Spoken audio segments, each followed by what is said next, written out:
Hello everybody, welcome back. It's been a little bit since I've done any kind of ranking video. I try to avoid them for the most part with kind of the new direction of my channel. But every now and then I'll get the hankering to jump in and give you a list of no other uh, merit other than the fact that it's my list and I enjoy it and it's what I like. And today I'm going to talk about my 10 favorite guitar players. Now, a lot of people are going to get mad because that's what happens with these lists. You know, I'm not going to have, big wigs that make a lot of the standard, Rolling Stone top 10 lists. You're not going to see Jimi Hendrix. You're not going to see Jeff Beck. You're not going to see Jimmy Page. That's okay because it's my list. Some of you might think that, Nick Jonas is the greatest guitar player who ever lived. You'd be incorrect, but it's your list and it's okay. So that's the preface I'm going to give for these 10. They really span across really just a couple of different genres here. And those of you that know me will not be surprised by some of these picks. Some of them you might think, that's interesting. I don't think of them as a guitar player, but we shall get into it. So feel free to comment. Just remember, it's my list.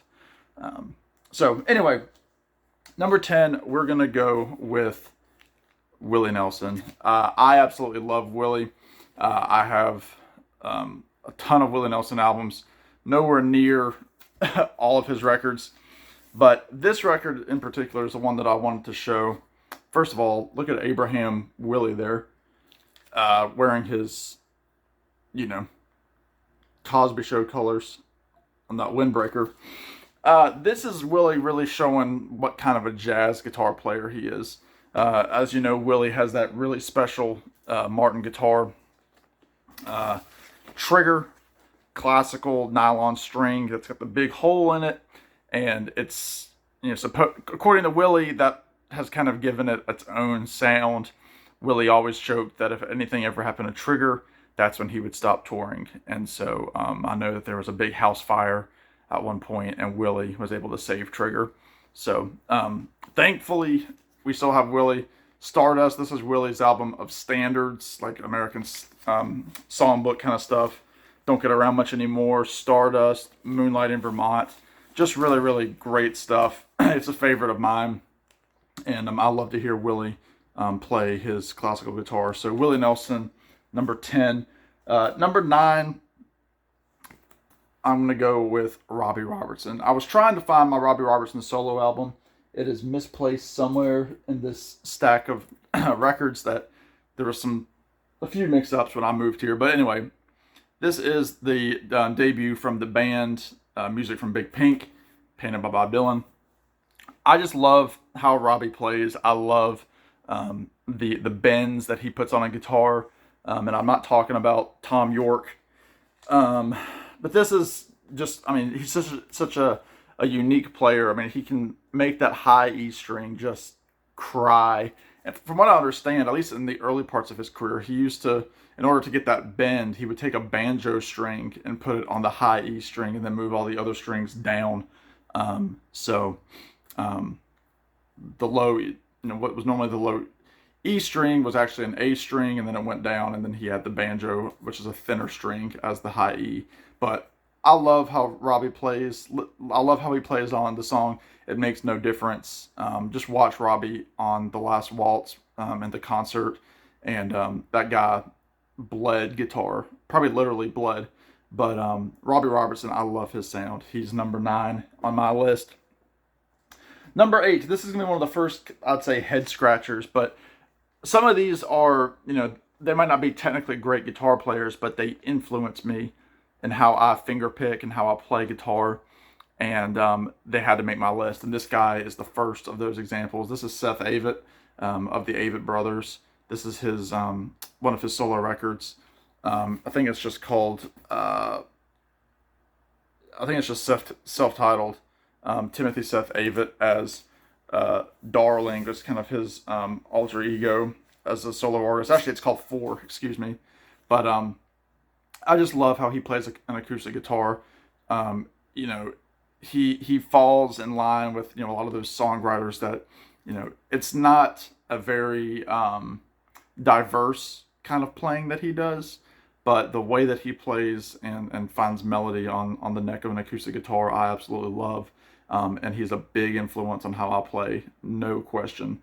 And so, Seth Avett, you are number 8. Number 7, again, this is no surprise for anybody. I'm going to go with Mr. Marty Stewart. This is an album I don't normally show by Marty. This is called The Pilgrim. It's got some great guest stars on here. Ralph Stanley, Johnny Cash, Connie Smith, who is his wife. This is a concept record that he did in the late 90s. But Marty, as you know, he now owns the B Bender guitar that was once owned by Clarence White, who was a later day member of the Byrds. He was in a lot of sessions in Nashville. He was a bluegrass player, really solid guitar player, and Marty can tell the story better than I can. You can find it on YouTube of how he came across the Clarence White B Bender guitar that he helped create with fellow Byrd member, late career Byrd member Gene Parsons. But Marty is just fantastic. If you see him live, he can play all sorts of licks. He can play country, surf guitar, rock and roll, bluegrass. He can do anything, and just an absolute phenom on the guitar. Highly recommend going to see Marty Stewart if you ever do, because the way that he plays the guitar is it's as good as any of the rock stars. It really is. So Marty Stewart, you are number 7, my friend. Number 6, another guy that influenced me big time. This is Justin Townes Earle. This is the son of Steve Earle. Those of you that know, you know. Fantastic singer-songwriter. Very dark story with Justin. Unfortunately, his life ended a few years ago due to an OD. But he had so much good music, so many great records. His playing was just so good. He kind of adapted a style similar to Merle Travis, where he would really use his thumb as almost a percussive part of playing with the low bass strings. And he always said that he wanted his thumb to be like a hammer, and he had a tattoo on his thumb to remind himself to play like he was using a hammer. And just fantastic. If you watch him live on KEXP doing the song I Don't Know, and then also the song They Killed John Henry, just fantastic playing.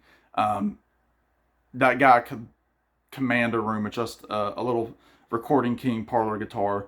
I absolutely love Justin. This is a box set that came out last year, I believe, on New West Records. It's a bunch of demos and kind of deep cuts from his catalog. But Justin Townes Earle is number 6 for me. Number 5, somebody who's really going up in the ranks. I've always loved him, but he's really going up more and more, and that is Tony Rice. I always talk about his album Church Street Blues. This is a later album that he did in the 80s called Native American. Again, progressive bluegrass player. And I've got to show this vinyl. Look how cool that is. But influenced so many people like Billy Strings, Chris Thile from Nickel Creek and the Punch Brothers, all sorts of different people. He does so many great songs on this record. He's from Danville, Virginia, so I'm proud that he's a fellow Virginian like myself. But so many great songs. He does Shadows by Gordon Lightfoot. He does John Mayall's Night Flyer, Urge for Going by Joni Mitchell, Go My Way by Gordon Lightfoot, Nothing Like 100 Miles by James Taylor, Changes by Phil Oakes, John Wilkes Booth by Mary Chapin Carpenter, and then Summer Wages by Ian Tyson. But that guy, I mean, Tony could play jazz, he could play bluegrass like nothing else. He was a very, very clean guitar player. You know, it was so, he just made it look so easy. And then he also had a fantastic voice to boot.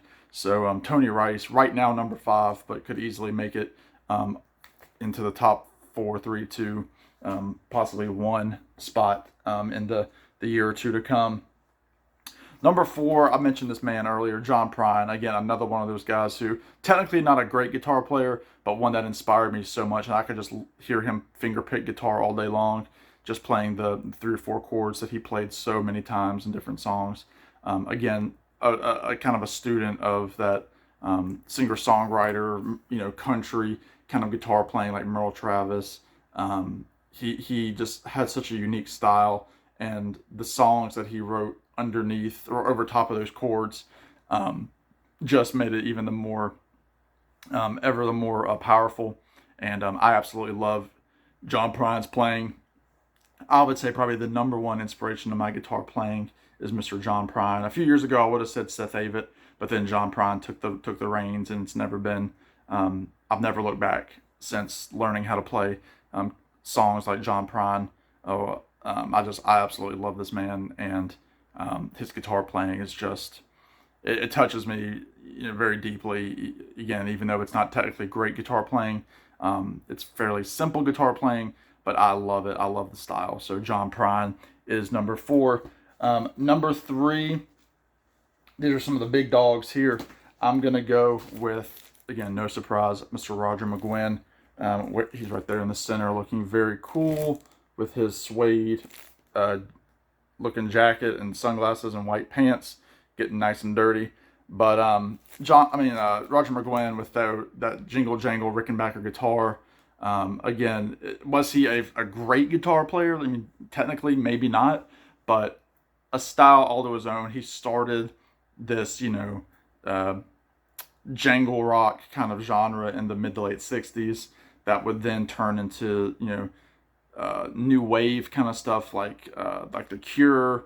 Then you start getting into REM, the Bangles, Tom Petty, all these people that looked to Roger McGuinn as an influence. And he picked up that guitar because of seeing George Harrison playing a Rickenbacker guitar.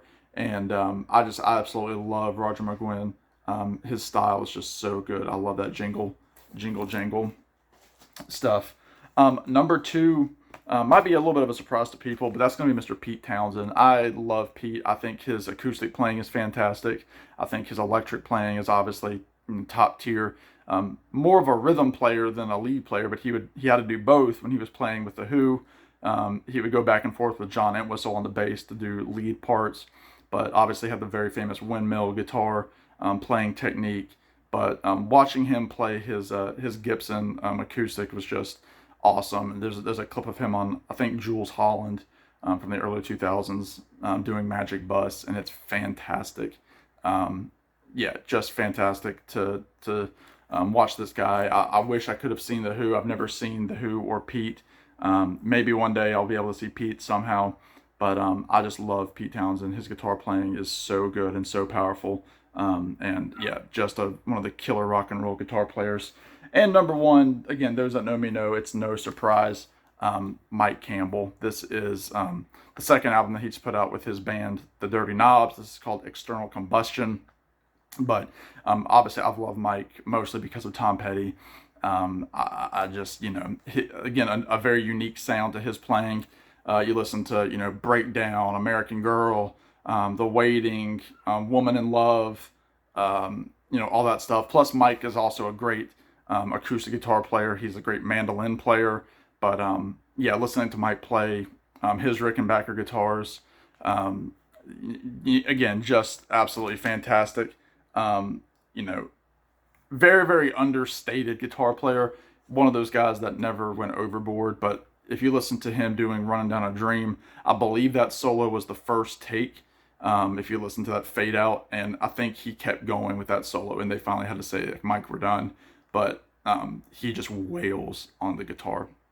And again, very fortunate that I was able to see Mike now almost 2 years ago. But Mike Campbell, he's the man. He's the guy. Mike Campbell for me. So there you go. My top 10 favorite guitar players, again, covering several different genres. Let me know what you think. Again, I know it's not going to be like your list. I know I don't have George Harrison. I know I don't have Stevie Ray Vaughan or Clapton.